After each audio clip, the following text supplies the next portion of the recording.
56 буюу ажлын байрны агаараас нийт тоосны сорьц цуглуулах багаж тоног төхөөрөмжийн талаар тайлбарлах гэж байна. За нэгдүгээр гол багаж хэрэгсэлмээр памп гэж нэрлэдэг. За монголоор бол агаараас сорьц цуглуулах багаж гэж нэрлэнэ. За гол тоос цуглуулж байгаа энэ фильтр багаж хоёрыг маань холбож өгдөг кассет тогтоогч буюу гуурс гэж нэрлэдэг туслах хэрэглэгдэхүүн байна. За дараагаар нь болохоор гол хэрэглэгдэхүүн тоосны фильтр буюу шүүлтүр гэж нэрлэж байгаа. За дараагаар нь шалгалт тохируулгын багаж буюу чекмет гэж нэрлэдэг. Шалгалт тохируулгын урьдчилсан байдлаа болон сорьц цуглуулсны дараа хурдын үздэг юм багаж байгаа. За одоо лабораторийн орчинд сорьц цуглуулахаас өмнө бэлтгэл ажил хийх үе шатанд орно. Кассет тогтоогч буюу фильтр багаж хоёрыг маань холбож өгж байгаа гуурсаа. За энэ пампныхаа энэ агаар орох хэсэгт нь холбож өгнө. За энэ фильтр маань агаар орох хэсэг буюу гарах хэсэг гэсэн юм хоёр нүхтэй.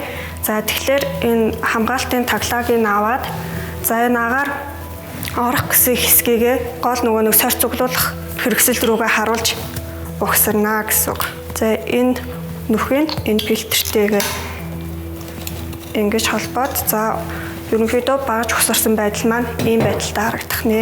Шахуургандаа холбосны дараагаар шалгалт тохируулгын багажаа ашиглаад хурдын тохируулна.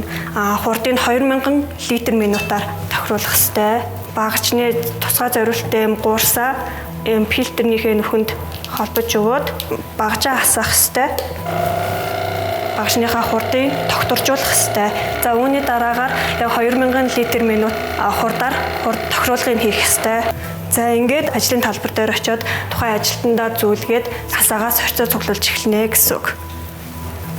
За энд ямар ач холбогдолтой хэмжилт хийх гэж байгаа вэ гэхээр таны ажлын байран дээр чинь хэр хэмжээний тоосон дүртэж байна. Тэр тоос чинь таны эрүүл мэндэд хортой сүрэмдөө үзүүлэх өвчин үүсгүүчийн төвшөнд байна уу гэдэг чинь тодорхойлох зорилготой юм хэмжилт хийж байгаа гэсэн үг. За энэ нь болохоор гол тоосын чинь сорьц цуглуулж байгаа багаж. Энэ дээр болохоор гол тоос нь бууж үлдэх юм фильтр шүүлтүүрийн хэсэг гэсэн үг.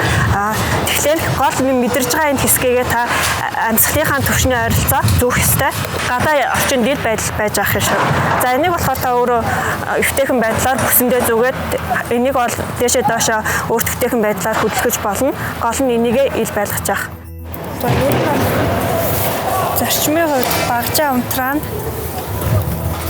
За эндээс нөө сорьц цуглуулсан юугаа авна, фильтрээ авна, ингээд таглан.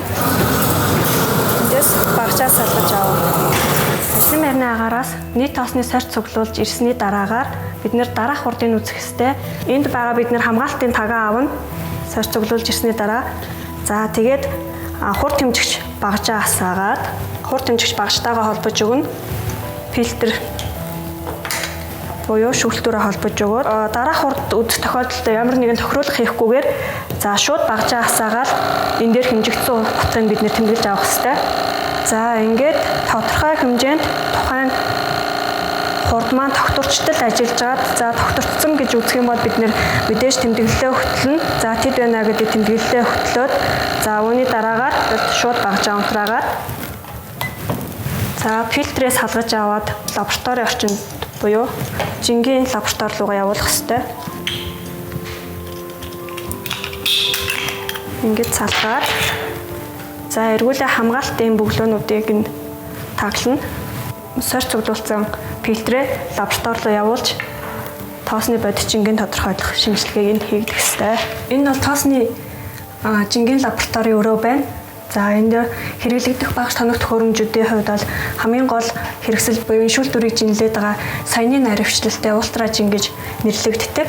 За энэ бол жингийн маань үзүүлэлтүүд гарч байна. За энэ дээр бас цахилгаан статик цэнийг саврамжуулагч гэж нэрлэдэг. За энэ нь ямар үүрэгтэй вэ гэхлээр тоосны сорьц цуглуулах явцад энэ шүүлтүрэн дээр маш хэмжээний статик цэнийг үүсдэг. Тэр статик цэнийг нь жинлэх явцад жинт нөлөөлөх, жинэлтэй алдаа гарах юм магадлал өндөр байдаг учраас заавал энэ багажин дээр барьж нөө статик цэнийг саармагжуулсны дараагаар жин дээрээ тавьж жинлэх ёстой байдаг.